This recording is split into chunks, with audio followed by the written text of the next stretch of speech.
Você sabe qual é o sonho da sua esposa? Você sabe qual é o sonho do seu filho, da sua filha? Sabe por que eu te digo isso?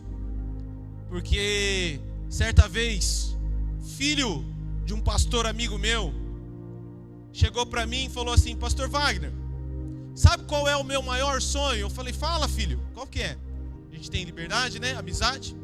E ele me contou o sonho dele, relacionado ao ministério.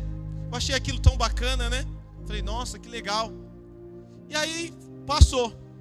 Um dia eu conversando com o pai dele, que também é pastor, conversa vai, conversa vem, o pai dele me falou assim: o meu maior sonho é que o meu filho exerça a carreira X.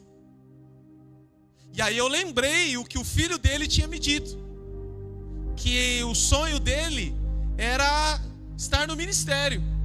Aí eu falei: peraí, o pai sonha que o filho exerça uma carreira, não vou falar carreira, mas como médico, engenheiro, dentista, essas que você conhece, as top. Só que ele não sabia que o filho tinha o sonho de exercer o ministério. E ele, pai, que era do ministério, não tinha esse sonho para o filho dele. Pastor, aonde o senhor quer chegar? Eu quero chegar que muitas vezes em família nós não sabemos o sonho um do outro. Às vezes o casal, um tem vontade de, quando se aposentar, morar num sítio. O outro tem vontade de morar na praia. São sonhos diferentes, vontades diferentes.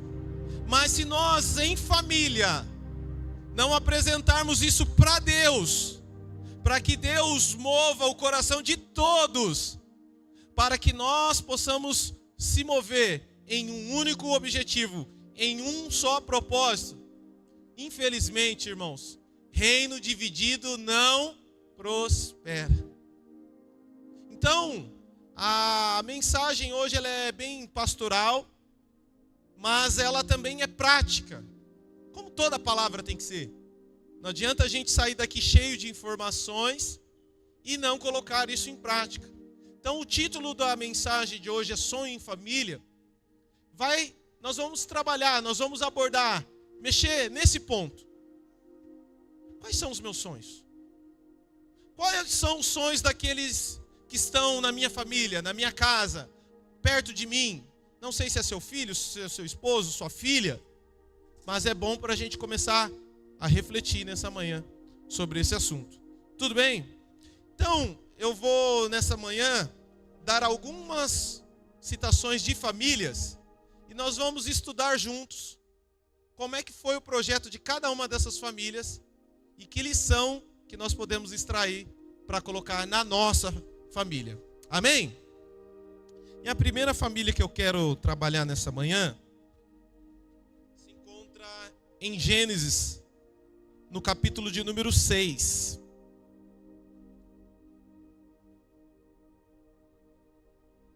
Gênesis, capítulo de número 6. Eu estou na versão NAA, eu não sei se o pessoal da mídia tem essa. Se não tiver, não tem problema. O versículo é o 9. Gênesis capítulo 6, verso de número 9. Você encontrou? Amém? Diz assim a palavra de Deus: estas são a geração de Noé. Noé era um homem justo e íntegro entre os seus contemporâneos. Noé, porém, andava com Deus. Dá para repetir essa frase? Noé andava com Deus. Olha o verso 10 agora. Noé gerou 3 filhos. Quantos filhos Noé gerou? Olha o nome deles aí: Sem, Cã. Vamos lá de novo? Agora vamos pular para o verso de número 18. Olha só o verso de número 18. Verso de número 18.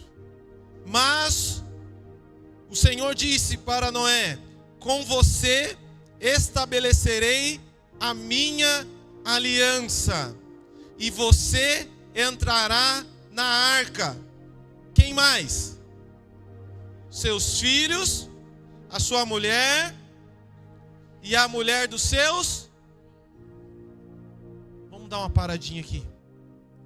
Você conhece a história do dilúvio, onde Deus decide zerar, resetar a terra e começar um projeto com uma nova família? E esse projeto Deus entregou na mão de Noé. Deus deu a ordem para Noé. Só que a Bíblia, ela não passa despercebido nenhum detalhe. O projeto que Deus colocou na mão de Noé não dependia só de Noé. Aquele plano, aquele propósito que Deus confiou na mão desse sacerdote, desse chefe da família, chamado Noé, não dependia só dele. A Bíblia vai citar o nome dos seus 3 filhos, vai citar a esposa e vai citar as suas 3 noras. O que Deus está dizendo para mim e para você nessa manhã? Ei, o projeto que eu vou confiar na sua mão, não vai ser só você sozinho quem vai realizar. O projeto que eu vou colocar na tua mão, as pessoas da tua família também farão parte desse sonho. Agora pensa comigo.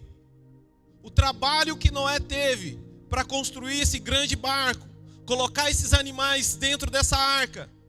Você acha, pastora Suzy, que sozinho o maridão ia conseguir? Não. E o que nós aprendemos aqui? Que aquilo que era sonho de Deus, aqui está a iluminação para nós, se tornou o sonho de Noé.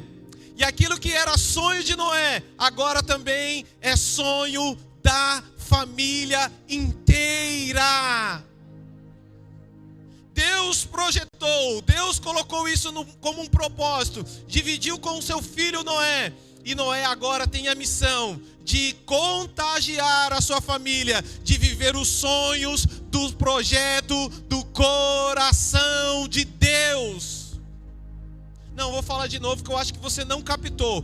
Deus tem um projeto, um sonho que Ele está colocando em suas mãos. Esse sonho só vai ser realizado quando nós em família dermos as mãos um para os outros. Não ouse sonhar sozinho. Não ouse querer fazer tudo no seu lar de forma unilateral. Se Noé caísse nessa, com certeza ia ser um fracasso. Mas o que eu acho interessante, que Deus, sabendo disso, no verso 18 Deus grifa: você tem uma aliança comigo. Você vai entrar na arca, mas você não vai entrar sozinho. A salvação não é só para você. A salvação é para você, para a tua casa, para os teus filhos, para os filhos dos teus filhos, para a tua geração. Estou liberando essa palavra aqui. Se você entender, levanta essa mão. A salvação que te alcançou é para a sua casa, é para os seus filhos, é para os seus netos, é para a sua geração. A arca aqui representa um projeto que Deus queria salvar a humanidade. Hoje Deus não vai entregar para mim e para você construir algo material, mas o que Deus quer salvar, o que Deus quer colocar como sonho, como projeto para mim e para a tua vida é: construa um ambiente onde os teus serão salvos pela graça. É isso que a arca representa para mim e para você. E esse sonho que Deus colocou no coração de Noé, ele abriu, ele expandiu para toda a família vir fazer parte. Se você está com alguém que é familiar seu do teu lado, olha para ele, olha para ela e fala assim: vamos fazer parte do mesmo sonho? Depois no final do culto você pergunta para ele, você pergunta para ela: qual é o seu sonho?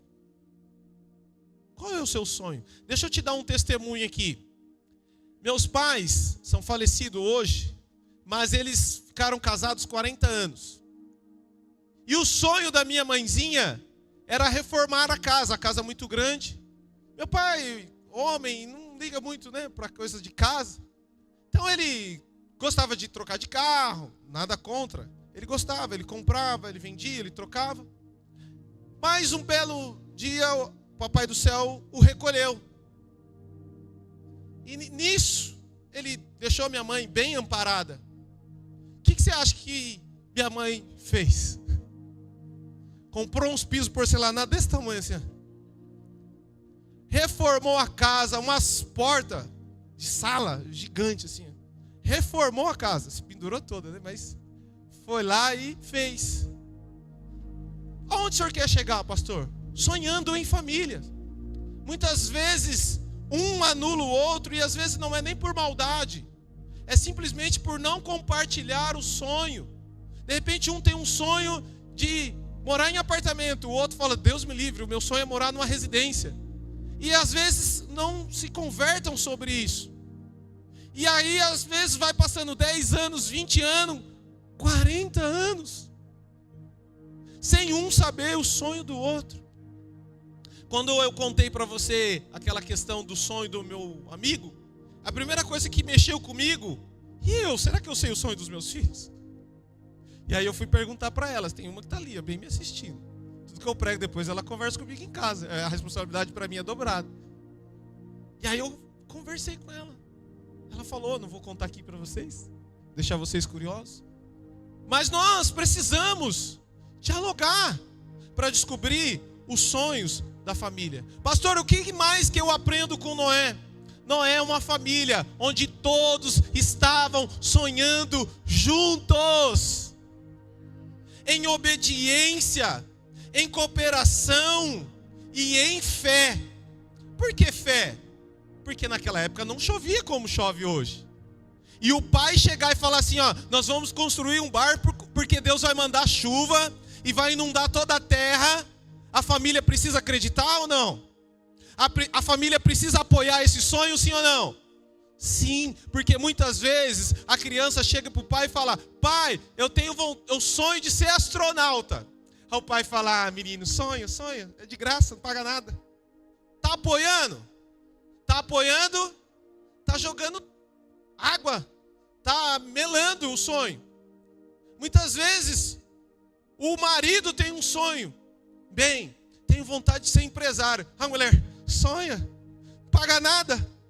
Quantas vezes o ambiente que é para ser gerado fé, expectativas, sonhos, é o mesmo ambiente onde sufoca, mata e enterra sonhos. Mas nessa manhã Deus me chamou para liberar uma palavra para a sua vida. O seu ambiente vai ser aonde mais será despertado sonhos. Sonhos no coração do teu esposo, sonho no coração dos teus filhos, sonho no coração da tua esposa, e o nome do Senhor será glorificado. Será que você pode aplaudir ao Senhor?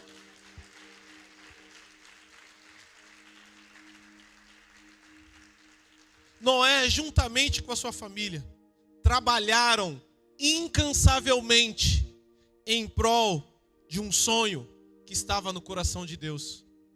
Porque muitas vezes, deixa eu falar aqui um pouquinho de Ana. Ana, ela tinha um sonho de ser mãe, quem lembra? Mas enquanto o sonho era dela, aquilo aconteceu? Não. Mas quando ela decidiu, falar, Senhor, esse sonho não é mais só para mim. Esse sonho, se acontecer, vai ser para glorificar o teu nome. Aí Deus falou, agora sim vou realizar o teu sonho. Agora sim você vai ter um filho. Agora sim, porque ele vai ser profeta na minha casa. Quando você entende que se os seus sonhos forem colocados para a glória de Deus, Deus é o primeiro. Deus é o primeiro a querer realizar os seus sonhos. Ele é o mais interessado. Quando você entende que o seu sonho não vai parar só em você, o seu sonho vai atingir a sua família, o seu sonho vai atingir a tua igreja, o teu sonho vai atingir o teu bairro, o teu sonho vai atingir a tua cidade. Deus fala, agora sim, o teu projeto está alinhado com o meu coração. Eu quero aqui falar de uma outra família, que é uma família um pouquinho disfuncional, não é uma família comum, que é a família de uma mulher chamada Ruth. Como é que começa a história de Ruth? A história de Ruth começa com um casal chamado Elimeleque e Noemi. Repete comigo, Elimeleque e Noemi. Os dois, esse casal, moram em Israel. Só que chega o período onde a nação está enfrentando uma grande fome. E eles decidem ir para uma outra nação. Eles decidem ir para uma nação estrangeira, uma nação chamada Moabe. Diga comigo, Moabe. E lá nessa nação, fugindo da fome, eles têm 2 filhos. Um chamado Malom e outro chamado Quilom. Nome bonito para você colocar nos netos, nos bisnetos. Legal, né? Só que as crianças vão crescendo, pastor Marcelo. E de repente os meninos chegam na idade de se casar. E eles casam com moças moabitas daquela nação. Uma se chama Orfa e a outra se chama Ruth. A família da Noemi está indo, tudo bem, os filhos grandes, casados. Mas de repente o seu esposo Elimeleque morre. Não passa muito tempo, os seus 2 filhos, aqueles de nome bonitinho, lembra? Malom e Quilom, morrem. Fica só ela e as 2 noras. E aí a família começa agora a mudar, né? Aquela família que estava estruturada, bonitinha, houve uma ruptura. E aí o que acontece? Noemi pensa, vou voltar para minha terra natal. Aqui está ruim, lá também estava ruim, então vou voltar para lá. E aí ela vai se despedir das suas 2 noras. Ela fala, órfão, Ruth, volta cada uma para sua família, volta cada uma para sua casa, eu vou para minha terra natal. Orfa chora um pouquinho e fala, bom, tchau, Regitec, fui. Mas a atitude de Ruth vai fazer toda a diferença para eu e você entendermos sonhos em família. Pessoal da projeção, por favor, se puder colocar Ruth, capítulo 1. Glória a Deus. Ruth, capítulo 1. O versículo de número 16. Olha só a mudança na família que estava destruturada, que estava arruinada, mas a partir dessa declaração de Ruth, a história dessa família vai começar a mudar. Olha só a declaração que Ruth vai dizer para Noemi, quando Noemi despede ela. Porém Ruth respondeu, não insista para que eu a deixe, nem me obrigue a não segui-la, porque onde quer que você for, eu irei, e onde quer que você pousar, ali pousarei eu. O teu povo será o meu povo, o seu Deus será o meu Deus. Quando Ruth faz essa declaração para Noemi, o que ela está fazendo aqui sem ela ter dimensão, pastora Suzy, é sonhando em renovar uma aliança para construir uma nova família.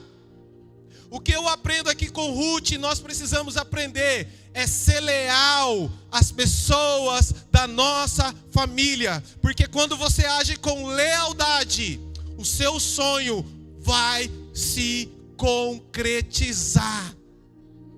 E se você for correr ao longo da história, são 4 capítulos, é curtinho você ler a história de Ruth. Olha só como que vai, esse sonho que nasceu aqui no versículo 16, ele vai se concretizar no capítulo 4 agora. O verso de número 16, é o último capítulo. Olha só o que vai acontecer com a história. Ela passa por altos e baixos, humilhações, provas, dificuldades. Mas Noemi consegue arrumar um novo marido. para aquela que era viúva, a Ruth. E aquele sonho que parecia que estava destruído, parecia que estava perdido, parecia que era o fim, no final da história, Ruth se casa novamente com um homem chamado Boaz. Quem está aqui? Diga amém. E olha só o que vai acontecer. Aquele sonho que parecia de uma família destruída, perdida. Quer ver só o final desse sonho? Olha o versículo de número 16. Noemi pegou o menino no colo e passou a cuidar dele. Verso 17. As vizinhas lhe deram o nome, dizendo: nasceu um novo filho para Noemi. E o chamaram de Obed. E esse veio ser pai de Jessé. E Jessé foi pai de Davi. Olha só o que está acontecendo aqui. Por Ruth acreditar no sonho da família e ser leal à sua sogra, Deus mudou a história dela. Deus mudou o cativeiro dela. E Deus gerou dentro dela um sonho de continuar em família. E lá na frente, esse sonho em família gerou o resultado. Ela se casou, ela gerou filhos, e esse filho gerou um filho, e esse outro filho gerou Davi, o maior rei da história. E da descendência de Davi, nós sabemos que vem Jesus Cristo, o leão da tribo de Judá. Eu libero a sua palavra sobre a sua vida. Talvez você entrou aqui pensando: a minha família está destruída, não tem mais condição de sonhar. Ei, Deus nessa manhã está restaurando os teus sonhos. Aquilo que parece um fracasso, aquilo que parece uma derrota, no final você vai ver a história sendo escrita de uma forma totalmente nova. Aleluia! Ouse a sonhar em prol da sua família. Não ache que é o fim. Não ache que acabou. Tem jeito sim. Ouse sonhar em Deus, que Deus vai escrever uma nova história na sua família, assim como Ele escreveu uma nova história na família de Ruth. Talvez ela pensava: não tem mais jeito, acabou para mim. Mas ela ousou ser leal. Ela ousou a trabalhar forte. Ela ousou a estar junto com a sua sogra. E lá na frente, ela abandonou a viuvez. Teve filhos. E dos filhos dela, da descendência dela, veio Jesus. Você pode imaginar aí o que Deus pode fazer através do sonho que você tem aí no seu coração? Você pode imaginar aquilo que amanhã as pessoas vão falar: um dia o meu irmão ousou a sonhar, e olha o que Deus fez em Mogi das Cruzes. Não, vou falar de novo para ver se você toma posse disso. O sonho que você vai ter hoje, algum dia alguém vai falar assim: graças a Deus que aquele pastor um dia liberou essa palavra para a minha vida. Eu ousei a sonhar, eu ousei acreditar na família. E hoje Mogi das Cruzes conhece a história de um sonhador. Tremendo isso, né? Ouse a sonhar. Ouse a sonhar, porque o sonho em família tem resultados em Deus, porque Deus é o maior sonhador pela família. O que mais pulsa no coração de Deus é realizar sonhos em família. E Deus sonhou em ter aqui na plenitude a família em alto nível. Amém? Você pode aplaudir ao Senhor Jesus?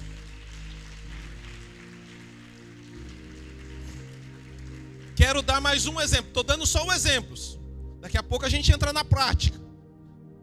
O outro exemplo que eu quero dar aqui para a gente meditar, para a gente conversar, para a gente bater um papo, é sobre um homem chamado Neemias. Como é o nome dele? Neemias. Vou contar um pouquinho da história, da introdução, daqui a pouco a gente cai no versículo. Neemias, enquanto morou na nação de Israel, a nação se desviou dos propósitos de Deus. E por isso Deus permitiu o cativeiro babilônico, 70 anos. Quantos anos? Então o povo se dispersou por várias nações. O povo foi levado cativo. Só que o Império Babilônico ele cai. E um novo império se levanta. Vários outros impérios se levantam. Mas no período de Neemias, ele estava debaixo do período do governo persa. E os reis persas, uns liberavam cada um dos seus escravos para voltar para suas terras natal. Outros, eles falavam, não, quero que fique aqui comigo no palácio. Era o caso de Neemias. Neemias não foi liberado de imediato para voltar para sua terra natal. Então ele servia como copeiro diante do rei. Ele era serviçal. Ele tinha um serviço bom. Ele servia o rei. Então tudo que o rei ia beber ou comer, quem primeiro experimentava? Quem primeiro experimentava? Neemias. Era um serviço top, sim ou não, gente? Aquela uvinha maravilhosa, geladinha, quem pegava primeiro? Só que se tivesse envenenada, quem morria primeiro? Neemias. Mas Neemias estava lá no palácio de Buenas, de boa, Tiagão. Ó, top. Só que um dia ele recebe a visita de um dos seus irmãos, chamado Hanani. Mais de 1.500 quilômetros. Mais do que daqui em Fortaleza. Do Oiapoque ao Chuí, mais ou menos. E aí, ô irmão, beleza, beleza. Como é que está a nossa terra natal? Como é que está a nossa nação? Aí o irmão dele vai dar uma notícia muito triste para ele. O irmão dele vai dizer assim: está péssima a nossa terra natal. Está toda destruída, os portões derrubados, os muros caídos. Nós estamos passando fome, nós estamos numa miséria total. Neemias podia falar assim, mas eu estou de boa. Eu estou tranquilo, eu estou suave. Mas não foi isso que Neemias fez. Não foi isso que Neemias fez. E aí eu quero te convidar a abrir a sua Bíblia em Neemias capítulo 2, no verso de número 4. Se a projeção jogar lá, você acompanha aqui. Neemias capítulo 2, versículo 4. Está no telão e eu vou ler aqui. E o rei me disse: o que você me pede agora, Neemias? Então eu, Neemias, orei ao Deus dos céus. Verso 5. E disse ao rei: Rei, se for do teu agrado, e este teu servo encontrou favor na tua presença, peço que o rei me envie a Judá, a cidade onde estão os túmulos dos meus pais. Para quê? Para que eu possa reconstruí-la. Ó, olhe para cá, preste atenção. O sonho que ardia no coração de Neemias era: eu vou reconstruir uma nação. Eu vou reconstruir a cidade dos meus pais. Eu vou reconstruir a cidade onde o meu povo mora. O sonho que estava no coração de Neemias era muito maior do que simplesmente abençoar uma família. Era o sonho de abençoar famílias de uma nação inteira. Meu Deus, que homem é esse? Que tem o sonho de não abençoar a sua casa, a sua rua, o seu bairro, a sua cidade, o seu estado. Não, o sonho dele é alcançar famílias na nação inteira.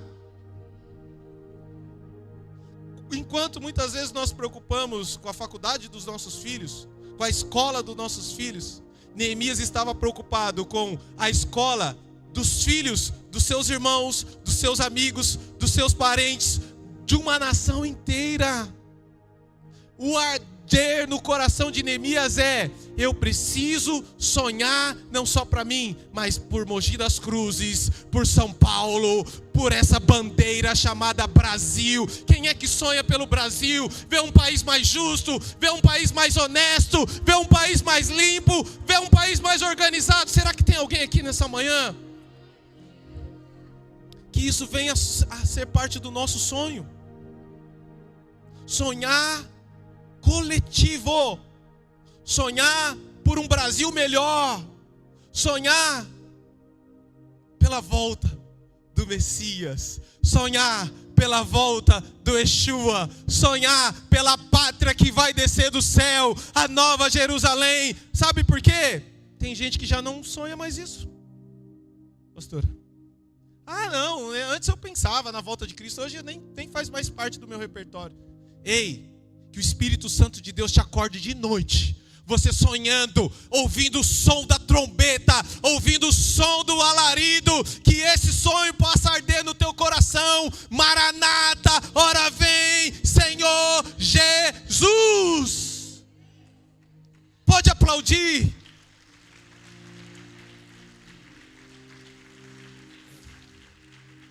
Que nós aprendemos aqui com Neemias: liderança na reconstrução de um sonho nacional. E nós vemos muito isso no coração do nosso apóstolo, sim ou não? Ardendo pelo Nordeste, ardendo pelas tribos indígenas.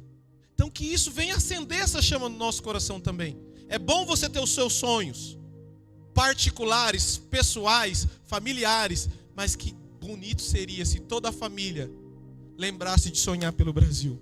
Pai, mãe, filhos, esposo, esposa. Então agora vamos para a parte B da mensagem, a parte prática. Parte prática, olha para a pessoa do seu lado e fala: e agora? Como é que a gente coloca isso em prática? Tudo muito lindo, muito belo, mas vamos colocar em ação, sim ou não? A pergunta que fica é: como sonhar em família? Como é que eu começo, pastor, a pensar nisso? Nunca tinha pensado nisso. Esse tema veio assim do céu para o meu coração, pastor. Lá em casa ninguém tinha sonho. Cada um por si, Deus por todos. Então como sonhar em famílias? Vamos aprender com a Bíblia? Quem quer aprender com a Bíblia? Amém? Provérbios, capítulo 24. Tem que ser a Bíblia, irmãos. A Bíblia é a resposta para tudo, amém? Tudo que a gente precisar tem nesse livro aqui, porque esse livro é a palavra de Deus. Então a palavra de Deus vai nos ensinar como sonhar em família. Provérbios 24.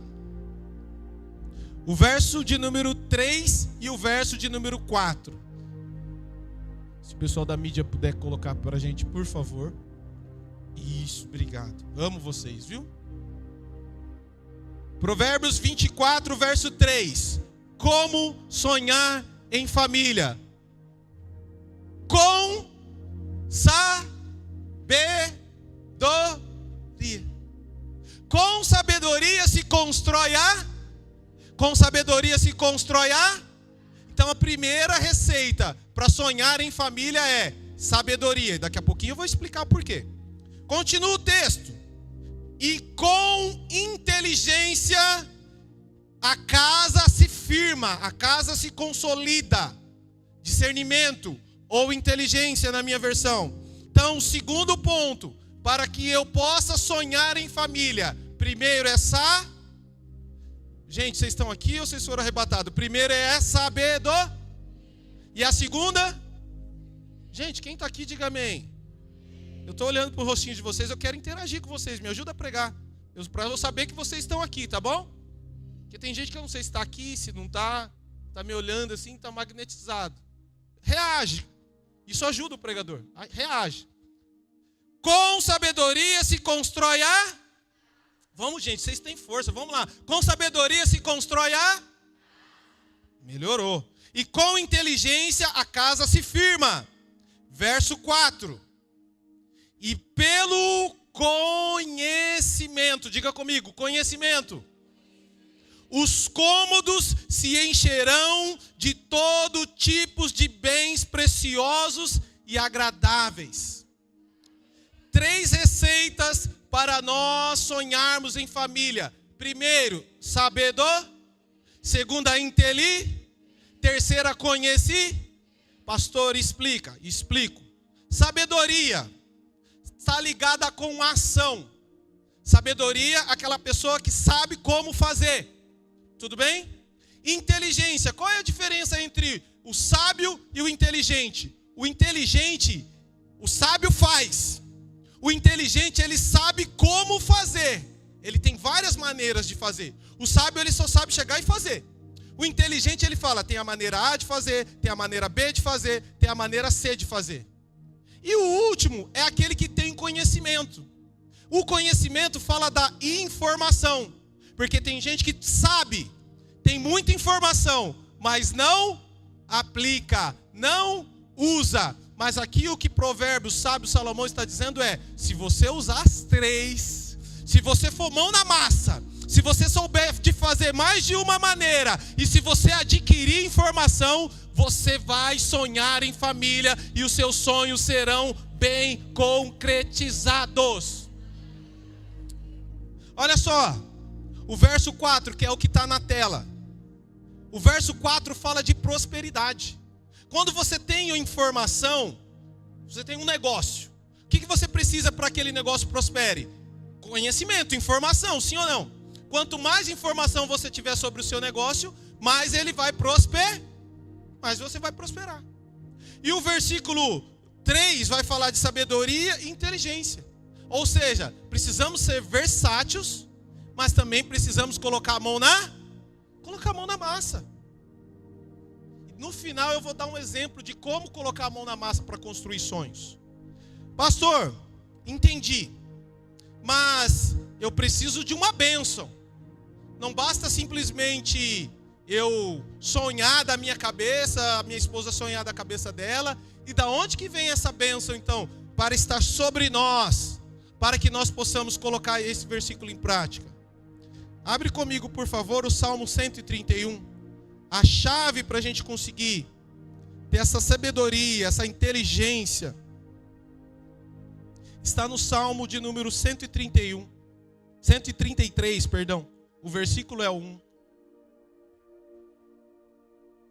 A chave para colocar sabedoria, inteligência e conhecimento na prática está no Salmo 131, verso 1. É um salmo bem conhecido. Vamos ler todo mundo junto? 1, 2, 3, já? Vamos, gente. Vocês estão sem microfone, é isso, né? Salmo 133, verso 1. Como?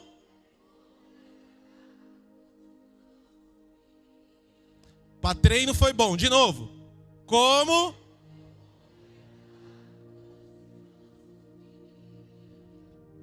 Os irmãos vivam em koinonia. A palavra união ali do grego é koinonia, que é comunhão. Não é comunhão, é união. O segredo da família que sonha e os sonhos se concretizam está na koinonia. É o marketing de graça aqui. Está no koinonia. Está na união da família. A família pode ser sábia, a família pode ser inteligente, a família pode ter conhecimento, mas se a família não viver em koinonia, se a família não viver em comunhão, reino dividido não prospera. Por isso que o sábio Salomão também vai dizer que o cordão de 3 dobras não se rompe facilmente. Nós precisamos estar conectados uns aos outros como corpo. Somos diferentes, sim, mas como diz o profeta Amós, como andarão 2 juntos se não estiverem de acordo? Quem está entendendo o que Deus está falando nessa manhã? Está claro, gente, o que Deus está falando aqui? Tudo isso é para a gente começar a colocar em prática. Último ponto. Por que, pastor, eu preciso dessa bênção do Salmo 131? Por que eu preciso de Deus abençoando a minha vida? Eu vejo ímpios sonhar e os sonhos deles parecem que se concretizam. Por que eu preciso de Deus para sonhar? Será que eu preciso mesmo, pastor, de Deus para sonhar? Não posso sair sonhando da minha cabeça sem a bênção de Deus sobre mim? Como um óleo precioso que desce da cabeça para o corpo? E eu vou te mostrar na Bíblia. Ainda aí no Salmo, agora o 127. Já estou concluindo já a mensagem. Salmo 127. O verso é o verso de número 1. Salmo de número 127. Verso de número 1. Olha só o porquê eu e você precisamos da bênção de Deus. Se o Senhor não edificar a casa, em vão, é inútil os que ela edificam. Se o Senhor não abençoar os meus e os teus sonhos, meu irmão, vai ser inútil.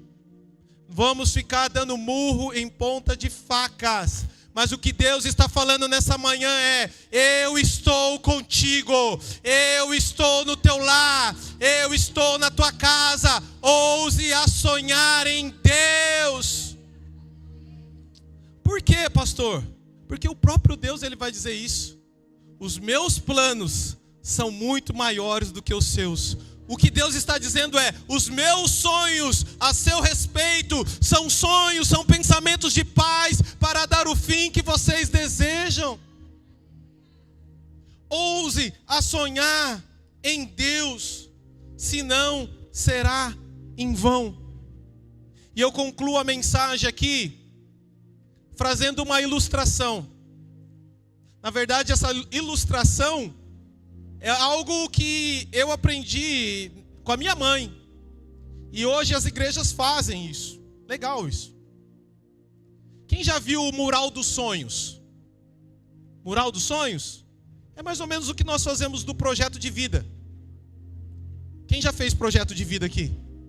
O que você escreve lá no seu projeto de vida para 2024? O que você escreve lá? Você escreve os seus sonhos. E eu queria ter trazido uma foto, mas eu não trouxe porque não era eu que ia pregar hoje. Mas do meu mural, no meu mural em casa, tem um espaço onde eu coloco foto de pessoas, foto de sonhos, fotos de propósitos. E ali é meu cantinho de oração. Toda vez que eu vou orar, eu oro para o mural. Toda vez que eu vou orar, eu lembro daquilo que nós projetamos, daquilo que nós ousamos. E muitos desses propósitos, desses projetos, Deus concretizou. Agora imagina você saindo daqui hoje, reunindo a sua família na hora do almoço e dizendo assim um para o outro: vamos escrever os nossos propósitos, os nossos sonhos, os nossos desejos, e vamos colocar num mural aqui em casa. Não precisa ser na sala para todo mundo que chegar e ver. Não. De repente tem um guarda-roupa onde você pode colocar, um lugar só seu, da sua intimidade. Talvez você possa estar falando: isso é coisinha, não tem nada a ver. Irmãos, é a sua fé. A minha fé funcionou. E eu estou compartilhando com você algo que é prático, que funciona. Não é o fato de estar lá. Não é isso. É o fato de te lembrar de você sempre estar apresentando para Deus os seus sonhos, os seus projetos, os seus propósitos. Vai acontecer na hora que você quer, na hora que eu quero? Não necessariamente. Mas isso não te impede de estar lá orando, vendo o seu filho, vendo os seus sonhos, os sonhos dos seus filhos. Por que isso, pastor? Porque quando você faz isso, você apresenta diante de Deus. Você fala: Senhor, está aqui os meus sonhos. E a conclusão que eu quero deixar aqui para você é: volte a sonhar. Volte a sonhar. Quero chamar os músicos aqui já. Volte a sonhar. Mesmo se tentaram matar os teus sonhos, mesmo se tentaram te jogar num poço, como fizeram com José, mas volte a sonhar. Não desista, não pare de crer, mas volte a sonhar. Você pode se colocar de pé? Quero orar com você. Eu quero orar com você que nessa manhã chegou aqui frustrado, talvez como Ruth, decepcionado talvez como José do Egito, onde os seus próprios familiares tentaram jogar ele num poço, tentaram fazer ele desistir. Mas eu queria que você nessa manhã fechasse os seus olhos, colocasse a mão no teu coração e voltasse a deixar o Espírito Santo a conduzir no teu coração aquele sonho que talvez hoje só de você lembrar dói, porque falaram para você que não vai acontecer mais, que falaram para você que você já está velho, que é melhor você desistir, que é melhor você parar. Mas nessa manhã o Espírito Santo de Deus está te trazendo à memória aquilo que te dá esperança. Volte a sonhar. O Deus que realiza sonho está nesse ambiente. O Deus que colocou sonho no coração de José de ser um grande governador está nesse ambiente. E Ele está aqui, mexendo no teu coração, curando lágrimas, curando palavras que foi lançada contra a sua vida, talvez na infância. Mas Deus nessa manhã está te levantando para ser como José, nesta Mogi das Cruzes, aquele que ousa sonhar, aquele que ousa acreditar. Aleluias, aleluias. Espírito de Deus, eu creio no teu poder, eu creio que a tua vontade opera em nós. Eu creio, Senhor, que o Senhor é um Deus que faz infinitamente mais do que possamos pedir ou imaginar. Por isso, Senhor, quebra todo trauma, toda barreira, todo, Senhor, complexo de inferioridade, toda, Senhor Deus, frustração, porque o Senhor é um Deus todo-poderoso. Oh, aleluias. Se tentaram matar os teus sonhos, matar os teus sonhos,